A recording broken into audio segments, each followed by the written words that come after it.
Michael here again with Home Health Success Academy, and welcome to the fifth video installment of this particular training series, which is how to be able to find the right marketers, provide training, evaluate them, and make sure that they're doing what they're supposed to do to create a successful agency for you. All right, so let's go ahead and talk about monitoring. When you're monitoring your marketers, this is how you find out, are they doing what they're supposed to be doing, right? I've seen this so much that an agency will hire a marketer, and they hire this marketer. They say, listen, I just need you to go out there and get me patients. And that's it. There's no accountability other than the fact that in the end, they just want to see those referrals coming in.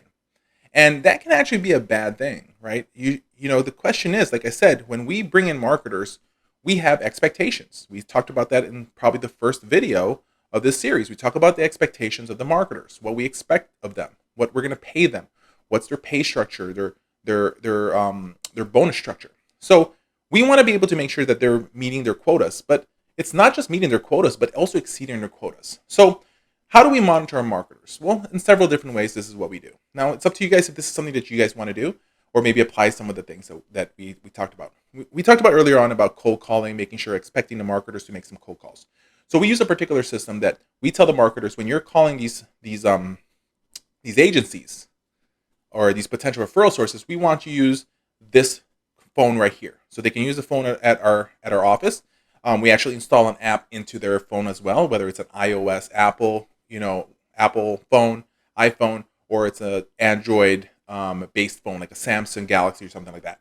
We can install this app, and within this app that we use, it actually automatically records all the calls that are outgoing and incoming. So this is just a way for us to be able to monitor. And you guys hear that when you call companies, sometimes the customer service are going to say, just to let you know, this call is being recorded for, right, monitoring and customer satisfaction purposes. That's exactly what we're doing. We're monitoring them. So that's one way that we monitor a lot of our marketers. We can actually literally pull up their report and show how many calls they made outgoing this week or next month. And then it coincides with the automatic recording. We can listen in if we need to. We're not going to listen to every single calls, but we're going to listen to every now and then, especially in the beginning of us hiring this marketer, because we're evaluating them, especially that first 2-3 months. It's such an important thing. Because I need to make a decision within 60 to 90 days. Am I going to fire this person, or am I going to keep them and try to hold on to them a little bit longer, maybe provide them more training, right? So that's one way we monitor and we evaluate them. The next thing is also every marketer that we hire must put a GPS tracker. The GPS tracker that goes into their car, or we do have some company cars in some of our agencies that we provide them that's already also being GPS tracked. The GPS tracker is meant for us to be able to see where are they going on a daily basis, right? Are they we'll take a look at if they're zigzagging. We don't want them to do that, going back and forth across town. We want them to be able to have a ready path of what they're supposed to do today and the next week. So what goes on is we can track that. We can see how long the car was idled, how fast the car was going, which stops they were going to, how long they stayed there. So we have a mindset because that is an important thing. And then let me explain to you how that matches up. That's going to then match up with the CRM system, right? The CRM system that we have is that after they visit any new potential sites, they have to input the data of that particular person. So let's move on to our CRM. It's a customer relationship management program, right? There's a lot of different programs out there you can purchase. There's stuff that are worth $1,000 a month, and there's stuff that are worth maybe $20, $30 a month. It doesn't matter what you guys use. Like, for example, for us, we upgraded to Salesforce now. Previously, we were actually just using what they call Nutshell, which is also a good program. We just moved on to Salesforce just this past year for 2021.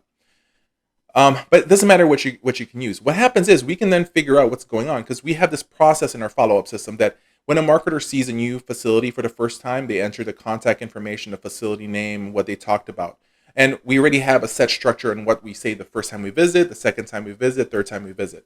But what goes on is once that marketer enters that, it triggers a system where the front desk person will be notified in our facility, that we have a new entry. Her job is to then put together a little thank you note for seeing so-and-so and put that in the mail. It's a thank you card for seeing us, for giving us the opportunity, and there's an intro letter in there. She's going to send that by mail because we're trying to touch them a different way. So we're hoping that mail-in comes into the mail within the next 3-4 days. It's just an acknowledgement of saying thank you for letting us see them and explain to them more about our company. The next thing is once she enters that she already made that particular card with the letter, she did her job. It then triggers and goes into the director of nursing or the administrator, whichever we decide. But in our facility, for our home health agency, it goes to the administrator. For the home care companies, it goes into the office manager.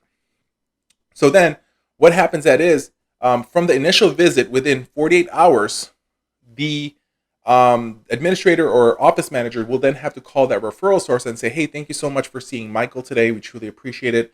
By the way, this is my position. Thank you so much for giving us the opportunity. We're here to be able to help you guys. If you have any questions, I'm always here.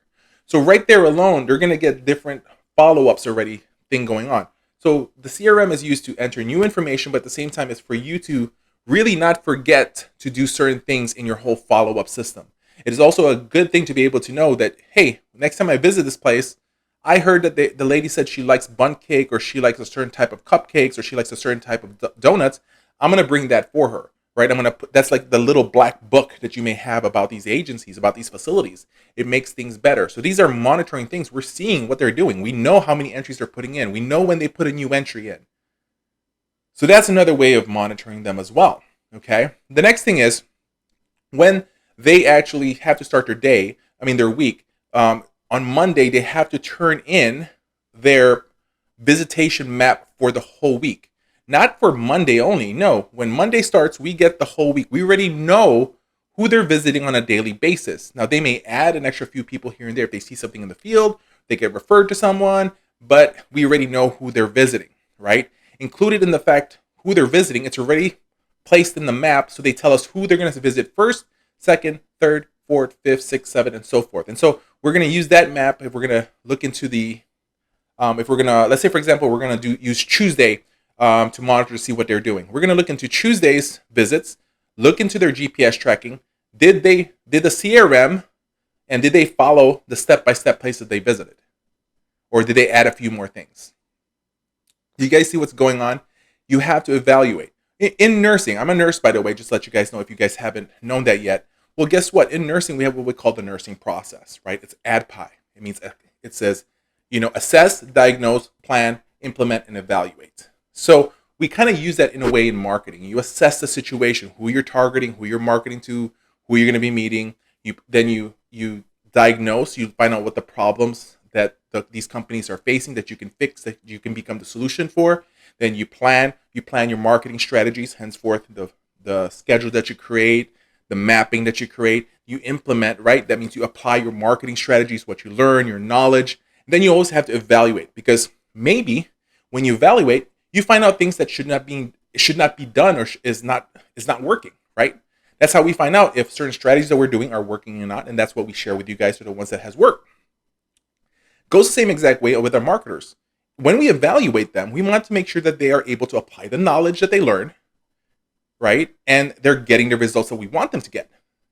And if they're not doing that, then my job as an owner, as a manager, is to fire them. Because why should I keep somebody, put them in the payroll, and they're not meeting the requirements and expectations, like I said in the beginning? That right there is the biggest thing that you guys need to do.